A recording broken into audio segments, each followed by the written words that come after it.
رسول اللہ صلی اللہ علیہ وسلم نے فرمایا جمعہ کے دن اور جمعے کی رات کو کثرت سے مجھ پر درود پڑا کرو، بس جو آدمی مجھ پر ایک دفعہ درود بھیجے گا اللہ اس پر 10 رحمتیں نازل کرے گا۔ اللہم صلی علی محمد۔ رسول اللہ صلی اللہ علیہ وسلم نے فرمایا تمہارے افضل دنوں میں سے جمعے کا دن ہے، اسی دن آدم علیہ السلام پیدا کیے گئے، اسی دن ان کی روح قبض کی گئی، اسی دن سور پھونکا جائے گا اور اس دن سب لوگ بے ہوش ہوں گے، اس لیے اس دن مجھ پر کثرت سے درود بھیجا کرو کیونکہ تمہارا درود مجھ پر پیش کیا جاتا ہے۔ کہتے ہیں لوگوں نے پوچھا یا رسول اللہ ہمارا درود آپ پر کس طرح پیش کیا جائے گا جبکہ آپ کا جسم بوسیدہ ہو چکا ہوگا؟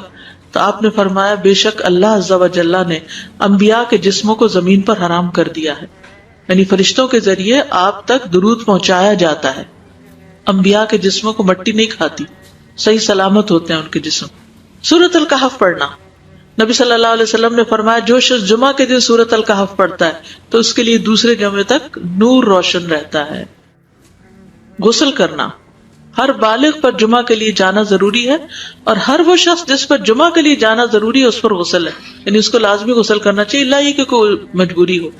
تو آپ اپنا اسکیجول اس طرح بنائیں نا کہ جیسے اگر آپ ہر روز نہاتے ہیں پھر تو کوئی مسئلہ نہیں، لیکن اگر آپ ایک دن چھوڑ کے ایک دن نہاتے ہیں تو آپ پھر اس طرح اسکیجول کریں کہ جیسے آپ منڈے کو نہائے، پھر وینسڈے کو نہائے، پھر جمعے کو نہائے، پھر آپ سیٹرڈے سنڈے اگر نہیں بھی نہاتے پھر منڈے، تو اس طرح آپ جمعے کو مس نہیں کریں گے۔ یہ نہیں کہ جمعرات کو نہا کے جمعہ کو چھوڑ دیا یا جمعہ چھوڑ کے ہفتے کو نہائے، ایسا نہیں کرنا چاہیے۔ علماء نے غسل کے حکم کے بارے میں اختلاف کیا، بعض تو کہتے ہیں یہ واجب ہے یعنی فرض کے درجے میں ہے، اور جمہور علماء یہ کہتے ہیں کہ مستحب ہے، پسندیدہ ہے، افضل عمل ہے۔ حدیث میں آتا ہے جس نے جمعے کے دن وضو کیا اس نے اچھا کیا اور جس نے غسل کیا تو یہ افضل ہے۔ صفائی میں مبالغہ ہوتی نا، ویکلی صفائی آپ کو کرنی ہوتی ہے، یعنی جیسے ناخن وغیرہ کاٹتے ہیں یا پھر اپنے زائد بال وغیرہ اتارتے ہیں، تو یہ سب چیزیں اگر جمعے کے دن ہو تو زیادہ بہتر ہے۔ نبی صلی اللہ علیہ وسلم نے فرمایا جو شخص جمعے کے دن اچھی طرح غسل کرے، اچھی طرح سنوار کر وضو کرے، اپنے بہترین لباس میں سے پہنے، یعنی جمعے کے دن باقی دنوں کی نسبت اچھا لباس پہنے، اللہ نے اس کی قسمت میں گھر والوں کی جو خوشبو لکھی ہو وہ لگا لے، یعنی گھر میں جو بھی خوشبو ہے، پھر جمعہ پڑھنے آئے تو لغو کام نہ کرے، 2 آدمیوں کے درمیان جدائی نہ کرے، یعنی 2 لوگ بیٹھے ان کے بیچ میں گھس کے بیٹھ جائے۔ اس جمعے اور دوسرے جمعے کے درمیان کے پورے ہفتے کے گناہ معاف کر دیے جاتے ہیں۔ پھر مسواک کرنا، جمعے کی سنتیں بتاتے ہوئے آپ نے فرمایا اور تم پر مسواک کرنا لازم ہے۔ اچھا لباس پہننا، نبی صلی اللہ علیہ وسلم نے فرمایا اگر ممکن ہو تو جمعہ کے لیے اپنے کام کاج کے کپڑوں کے علاوہ 2 کپڑے اور بنا رکھنے میں کیا حرج ہے، اسپیشل ڈریس رکھے جو جمعے کو ہی پہن لے۔ خوشبو لگانا، یعنی خوشبو لگائے، حدیث میں آتا ہے چاہے وہ عورت کی خوشبو سے ہو، یعنی آپ کی اپنی نہیں بیوی کی خوشبو پڑی ہو وہی لگا لو، لیکن لگاؤ۔ تیل لگانا، جو شخص جمعہ کے دن غسل کرے اور جس قدر ممکن ہو پاکیزگی حاصل کرے اور اپنے تیل میں سے تیل لگائے یا اپنے گھر کی خوشبو میں سے خوشبو لگائے، پھر نکلے کہ 2 آدمیوں کے درمیان تفریق نہ کرے، جتنی مقدرہ نماز پڑھ لے اور جب امام بات کرے تو خاموش رہے، اس جمعے سے لے کر دوسرے جمعے تک اس کے گناہ بخش دیے جاتے ہیں۔ جمعہ کا وقت، سورج ڈھلتے ہی جمعہ پڑھنا، سورج ڈھلتے ہی جمعہ پڑھنا، اول وقت جمعہ پڑھنا، بہت لیٹ نہیں کرنا چاہیے۔ ایاس بن سلمہ بن عقبہ اپنے والد سے روایت کرتے ہیں، انہوں نے کہا کہ ہم رسول اللہ صلی اللہ علیہ وسلم کے ساتھ جمعے کی نماز پڑھ کر واپس لوٹتے تھے تو دیواروں کا سایہ اتنا نہیں ہوتا تھا کہ ان سے اپنے آپ کو سایہ مہیا کیا جا سکے، یعنی ابھی سورج بہت تھوڑا ڈھلا ہوتا تھا۔ ہاں، گرمی کی شدت میں تاخیر کی اجازت ہے۔ مسجد میں داخلہ، مسجد کی طرف جلدی نکلنا، تحیت المسجد ادا کرنا۔ عمر بن دینار کہتے ہیں انہوں نے جابر رضی اللہ عنہ کو کہتے ہوئے سنا کہ ایک شخص جمعہ کے دن مسجد میں داخل ہوا اس حال میں کہ نبی صلی اللہ علیہ وسلم خطبہ دے رہے تھے، تو آپ نے فرمایا کیا تم نے نماز پڑھی؟ اس نے کہا نہیں، تو آپ نے فرمایا کھڑے ہو 2 رکعتیں پڑھو۔ اب یہ بڑا اہم مسئلہ ہے، مسجد میں داخل ہو چاہے خطبہ ہو رہا ہو 2 رکعت پڑھے بغیر نہ بیٹھو، ٹھیک ہے؟ اور یہ کیا ہے؟ دراصل تحیت المسجد، یہ جمعے کی سنتیں نہیں ہیں، یہ کیا ہے؟ تحیت المسجد ہے، اور مختصر پڑھی جائیں، یعنی امام جب خطبہ دے رہا ہو تو چاہیے کہ 2 رکعتیں پڑھے اور دونوں میں اختصار کرے۔ نماز سے قبل ہلکا بنانے کی ممانعت، مثلا آپ جلدی چلے گئے تو یہ نہیں کہ ایک گروپ بنا کے آپس میں گپ شپ شروع کر دیں، نہیں، سیدھے ہی لائنوں میں بیٹھیے۔ انتظار کا وقت کیسے گزاریں گے؟ نفل پڑھ کے بیٹھ گئے، ذکر اذکار کریں، قبلے کی طرف رخ کر کے لائنوں میں بیٹھیں، حلقہ نہیں بنائیں، بیٹھ کے خرید و فروخت نہیں کریں، تاخیر سے آنے پہ گردنیں پھلانگ کے نہ آگے جائیں۔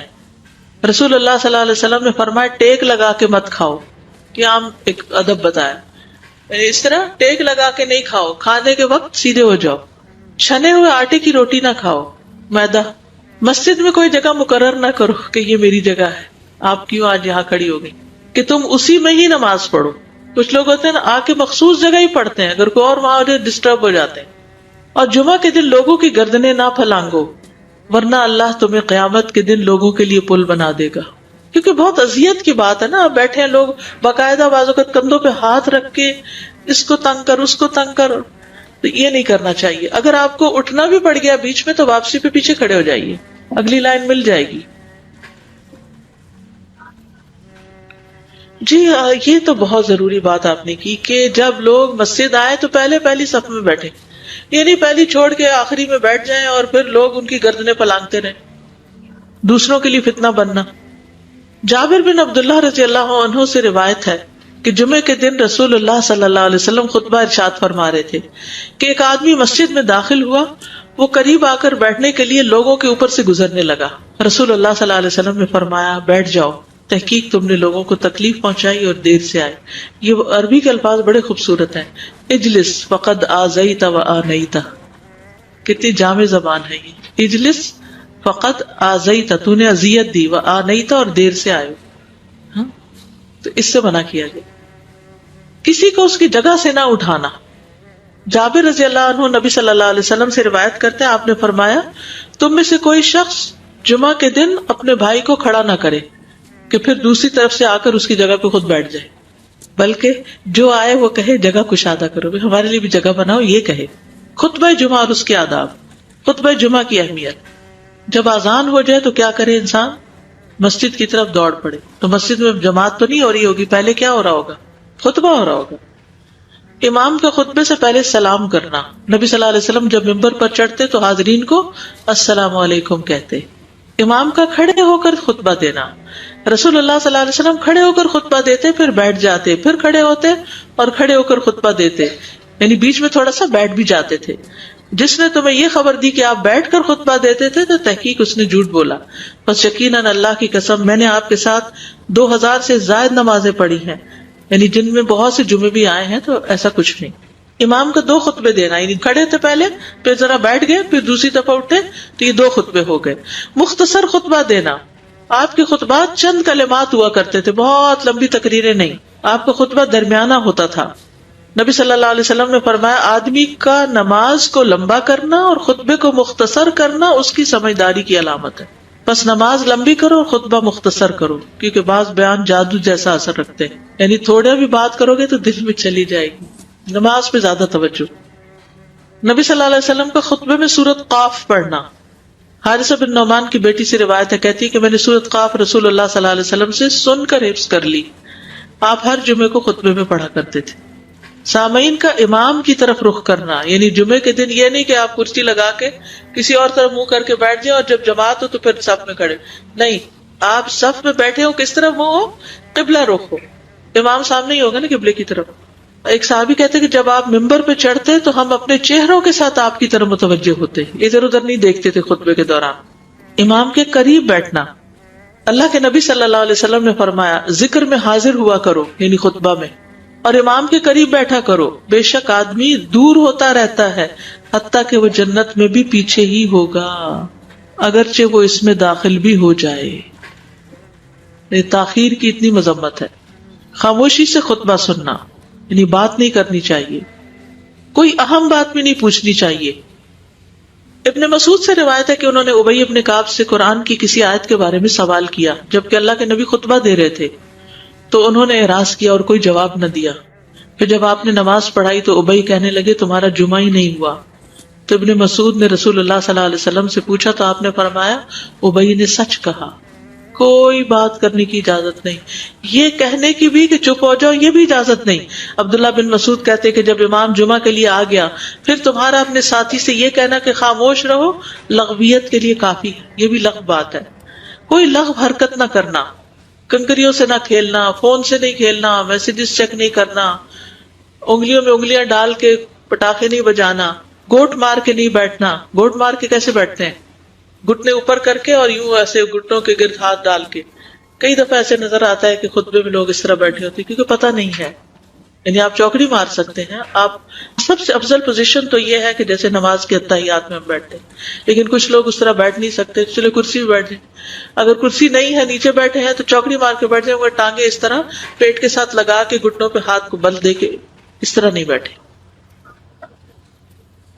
اگر مجبوری ہے تو وہ اور بات ہے، لیکن یہ کہ بلا وجہ نہیں کرنا چاہیے کیونکہ ادب کے خلاف ہے. اونگ آنے پر جگہ بدلنا. نبی صلی اللہ علیہ وسلم نے فرمایا اگر جمعہ کے دن کسی کو مسجد میں اونگ آنے لگے تو اپنی اس جگہ کو دوسری جگہ سے بدل لے. کہ بعض اوقات ایسا ہوتا ہے نا، خطبے کے وقت بڑی سکینت ہوتی ہے اور آخری خطبہ تو آپ نیند میں ہی سنتے ہیں. نماز جمعہ کی رکعت 2 رکعت ہے فرض بس. جمعہ کی نماز 2 رکعتیں ہیں اور ان دونوں میں قرات ہوتی ہے. نبی صلی اللہ علیہ وسلم جمعے میں سبح اسم ربک الاعلی اور هل اتاک حدیث الغاشیہ پڑھتے. کبھی جمعہ اور عید کٹھے ہو جاتے تب بھی دونوں نمازوں میں یہی سورت پڑھتے تھے. ٹھیک ہے. اسی طرح صبح کی نماز میں جمعے کے دن الف لام میم التنزیل اور هل اتى علی الانسان کی قرات کرتے اور نماز جمعہ میں سورۃ الجمعہ اور منافقین کی تلاوت کرتے. یعنی یہ بھی ملتا ہے. فرض کے بعد 2 رکعت پڑھنا. عبداللہ بن عمر سے روایت ہے انہوں نے رسول اللہ صلی اللہ علیہ وسلم کی نفل نماز کو بیان کیا اور کہا کہ آپ جمعے کے بعد کوئی نفل نماز نہیں پڑھتے تھے حتیٰ کہ واپس تشریف لے جاتے پھر اپنے گھر میں 2 رکعت پڑھتے تھے. اب جو لوگ گھر نہیں جاتے تو پھر وہیں پر وہ پڑھ لیتے ہیں، ورنہ آپ صلی اللہ علیہ وسلم اپنی سنتیں وغیرہ گھر میں پڑھتے تھے. اور اسی طرح 4 بھی پڑھی جا سکتی، 2 بھی ہیں 4 بھی ہیں. آپ صلی اللہ علیہ وسلم نے فرمایا جب تم میں سے کوئی جمعہ پڑھ چکے تو اس کے بعد 4 رکعتیں پڑھے. یہ آپ کا حکم ہے. تو جب آپ کا 2 چیزیں ہوتی ہیں سمجھنے کے لیے، ایک آپ کا فعل ہوتا ہے اور ایک آپ کا حکم ہوتا ہے. تو ہمارے لیے کیا ہے؟ جو آپ کا حکم ہو. جمعے کے بعد کوئی اور نماز پڑھنے سے پہلے گفتگو کرنا، یعنی سنت پڑھنے سے پہلے گفتگو کرنا. اسما بن مالک سے مرفوعاً روایت ہے کہ جب تم میں سے کوئی آدمی جمعہ کی نماز پڑھے تو اس کے بعد اس وقت تک کوئی نماز ادا نہ کرے جب تک کسی سے کلام نہ کرے یا اس جگہ سے نکل نہ جائے. پہلے منع تھا، اب کوئی نہ کوئی بات کر لینی چاہیے. نہیں سمجھ آئی؟ یعنی جمعہ پڑھ لیا آپ نے اور پھر کسی سے آپ سلام دعا کر لیں، اس کے بعد سنت پڑھیں یا نفل جو بھی. ٹھیک ہے. اور گھر جانا ہے تو گھر جا کے پڑھیں، اور اگر گھر نہیں جانا، کام پہ جانا ہے تو ادھر ہی پڑھ کے چلے جائیں. کتنا پیارا ہے ہمارا دین کہ اتنا لمبا بھی چپ کا روزہ نہیں رکھوایا. بالکل. عاصم سے روایت ہے، وہ ابو قلابہ سے نقل کرتے ہیں، میں نے ان کے ساتھ جمعہ کی نماز پڑھی. جب میں نے اپنی نماز پوری کر لی انہوں نے میرے ہاتھ کو پکڑا اور میری جگہ پر کھڑے ہوئے اور مجھے اپنی جگہ پہ کھڑا کیا. وہ جو ہم چینج کرتے ہیں نا جگہ، وہ اس کی بات ہو رہی ہے. یعنی جمعے کے بعد کوئی اور نماز پڑھنے سے پہلے بات بھی کر لینا، جگہ بھی تبدیل کرنا. لیکن اگر کچھ لوگ پہلے سے ہی آپ کی سنتیں شروع کر چکے اور کوئی چینج کرنے والا نہیں تو پھر پڑھ لیجئے. یعنی یہ مستحب اعمال ہیں، ان میں ایسا نہیں کہ کوئی گناہ لازم ہو جائے گا، لیکن افضل یہ ہے، افضل سے اجر زیادہ ہو جاتا ہے. جمعہ کے دیگر احکام. 1 رکعت پانے پر بھی جمعہ ادا ہو جاتا ہے. یعنی اگر کسی کو رش مل گیا، پارکنگ نہیں ملی اور 1 رکعت میں بھی پہنچ گیا تو جمعہ ہو گیا. امام سے دعا کا کہنا. انس کہتے ہیں کہ ایک سال نبی صلی اللہ علیہ وسلم کے عہد میں لوگ قحط میں مبتلا ہوئے. جمعہ کے دن میں نبی صلی اللہ علیہ وسلم کے خطبہ پڑھنے کے دوران میں ایک اعرابی کھڑا ہو گیا. کہا یا رسول اللہ، مال تباہ ہو گئے، بچے بھوکے مرنے لگے، اس لیے آپ اللہ سے ہمارے حق میں دعا کیجیے. آپ نے اپنے دونوں ہاتھ اٹھائے. اس وقت آسمان پر بادل کا ایک ٹکڑا بھی نہیں تھا. قسم ہے اس ذات کی جس کے ہاتھ میں میری جان، آپ نے ہاتھ اٹھائے بھی نہیں تھے کہ پہاڑوں کی طرح بادل کے بڑے بڑے ٹکڑے امڑ آئے. یہ معجزہ ہے آپ کا. آپ کی دعا قبول ہو گئی. پھر آپ ممبر سے ابھی اترے نہیں تھے کہ میں نے آپ کی داڑھی پر بارش کے قطروں کو ٹپکتے ہوئے دیکھا. اس دن خوب بارش ہوئی. پھر دوسرے دن، تیسرے، چوتھے، حتیٰ کہ دوسرے جمعے تک سلسلہ جاری رہا. دوسرے جمعے وہی عرابی یا کوئی اور کھڑا ہو گیا اور کہا یا رسول اللہ، چھتیں گر گئی، مال ڈوب گیا، اس لیے آپ ہمارے لیے اللہ سے دعا کیجیے. چنانچہ آپ نے اپنے دونوں ہاتھ اٹھائے اور فرمایا اے میرے اللہ، ہمارے ارد گرد برسا، ہم پر نہ برسا. اور بدلی کے جس طرف اشارہ کرتے وہ بدلی ہٹتی جاتی اور مدینہ ایک حوض کی طرح ہو گیا. وادی کنات 1 مہینے تک بہتا رہا. جو شخص بھی کسی علاقے سے آتا تو اس پر بارش کا حال بیان کرتا، جیسے ہوتا ہے نا کوئی فلڈ آ جائے، کچھ ہریکین، تو پھر ہر کوئی موضوع گفتگو ہو جاتا ہے. جمعہ کے بعد قیلولہ کرنا. انس کہتے ہیں کہ ہم لوگ جمعہ کے دن سویرے نکلتے اور جمعہ کی نماز کے بعد قیلولہ کرتے تھے. جمعہ کے بعد کھانا کھانا. سہل کہتے ہیں کہ ہم نہ تو قیلولہ کرتے نہ دوپہر کا کھانا کھاتے مگر جمعے کے بعد. لنچ کب ہے؟ جمعے کے بعد. جمعے کو قیام و صیام کے لیے خاص کرنے کی ممانعت ہے، یعنی اس دن کی رات کو شب جمعہ منانا کہ اس رات پوری عبادت کریں گے، یہ سنت سے ثابت نہیں. ٹھیک ہے. اور دن کو روزے کے لیے خاص کرنا یہ بھی سنت سے ثابت نہیں، الا یہ کہ کوئی معمول کا روزہ رکھتا ہے، ایام 20 کا روزہ ہے تو وہ اور بات ہے. ابو ہریرہ سے روایت ہے کہ میں نے رسول اللہ صلی اللہ علیہ وسلم کو فرماتے ہوئے سنا، تم میں سے کوئی شخص جمعہ کے دن روزہ نہ رکھے مگر یہ کہ اس کے ایک دن پہلے یا اس کے بعد کا دن ملا کر روزہ رکھے. جمعہ کے دن خرید و فروخت کی ممانعت ہے. جمعہ کے دن جب نماز کے لیے پکارا جائے تو اس وقت اللہ نے خرید و فروخت سے منع کیا ہے. وَذَرُوا الْبَيْعَ، اس دن کاروبار حرام ہے. اور یہ جمعے کی دوسری اذان کے ساتھ تعلق رکھتا ہے، یعنی صبح صبح کام کر سکتے ہیں لیکن اذان ہوتے ہی چھوڑ دیں، اور جب پھر جمعہ سے فارغ ہو جائے تو دوبارہ دکان پہ جا کے بیٹھ جائیں. جابر بن عبداللہ کہتے ہیں کہ نبی صلی اللہ علیہ وسلم جمعہ کے دن خطبہ ارشاد فرما رہے تھے کہ مدینہ میں ایک تجارتی قافلہ آیا. رسول اللہ صلی اللہ علیہ وسلم کے صحابہ اس کی طرف لپک پڑے اور آپ کے پاس مسجد میں صرف 12 آدمی بچے. تو رسول اللہ صلی اللہ علیہ وسلم نے یہ صورت دیکھ کر فرمایا، اس ذات کی قسم جس کے ہاتھ میں میری جان، اگر تم سارے کے سارے چلے جاتے اور کوئی بھی باقی نہ بچتا تو اس وادی میں آگ بہ پڑتی. یعنی اتنا بڑا جرم ہے یہ. پھر یہ آیت نازل ہوئی، وَإِذَا رَأَوْا تِجَارَةً أَوْ لَهْوًا انفضوا إِلَيْهَا وَتَرَكُوكَ قَائِمًا، جب وہ کوئی سودا بکتا دیکھیں یا کوئی تماشا نظر آ جائے تو اس کی طرف دوڑ جاتے ہیں اور آپ کو کھڑا ہی چھوڑ دیتے ہیں. راوی کہتے ہیں جو 12 آدمی رسول اللہ صلی اللہ علیہ وسلم کے ساتھ رہے ان میں ابو بکر اور عمر رضی اللہ عنہ بھی شامل تھے. جمعے کے دن قبولیت کی گھڑی ہوتی ہے، اس وقت اللہ سے بھلائی مانگنی چاہیے. رسول اللہ صلی اللہ علیہ وسلم نے فرمایا، جمعے کے دن میں ایک گھڑی ایسی ہے کہ کوئی مسلمان اللہ سے کسی خیر کا سوال کرتے ہوئے اس کی موافقت نہیں کرتا مگر اللہ اسے وہی خیر عطا کر دیتا ہے. فرمایا یہ ایک چھوٹی سی گھڑی تھوڑی دیر کے لیے ہوتی ہے اور یہ ہر جمعے کو ہوتی ہے. ٹھیک ہے. اور خصوصاً نماز میں بھی اگر کوئی دعا کر رہا ہوتا ہے نا انسان تو وہ بھی قبول ہو جاتی ہے. نماز میں دعا کہاں ہوتی ہے؟ شروع میں ہوتی ہے، رکوع میں ہوتی ہے، سجدے میں ہوتی ہے، تشہد میں ہوتی ہیں. تو اگر یعنی جمعہ پڑھ رہے ہیں اور بیچ میں دعائیں آ گئی ہیں تو ہو سکتا ہے وہی گھڑی آ گئی ہو اور آپ کی دعا قبول ہو جائے. اور یہ تورات میں بھی اس کا ذکر تھا. ابو ہریرہ رضی اللہ عنہ کہتے ہیں کہ رسول اللہ صلی اللہ علیہ وسلم نے فرمایا، بہترین دن جس میں سورج طلوع ہوتا ہے جمعہ کا دن ہے. اس دن میں ایک گھڑی ایسی ہے کہ نماز کی حالت میں اگر کوئی مسلمان بندہ اللہ عز و جل سے کچھ طلب کرے تو وہ اس کو ضرور دیتا ہے. کعب نے کہا ایسا سال میں ایک مرتبہ ہوتا ہے؟ تو میں نے کہا نہیں بلکہ ہر جمعہ کو ہوتا ہے. کہتے ہیں پھر کعب نے تورات پڑھی تو کہا نبی صلی اللہ علیہ وسلم نے سچ فرمایا. ابو ہریرہ رضی اللہ عنہ کہتے ہیں کہ میں بعد میں عبداللہ بن سلام سے ملا اور ان سے اپنی اور کعب کی مجلس کا بتایا تو عبداللہ بن سلام رضی اللہ عنہ نے کہا میں جانتا ہوں وہ گھڑی کب آتی ہے. ابو ہریرہ نے کہا مجھے بھی بتائیے. انہوں نے کہا وہ جمعہ کے دن میں آخری گھڑی ہے.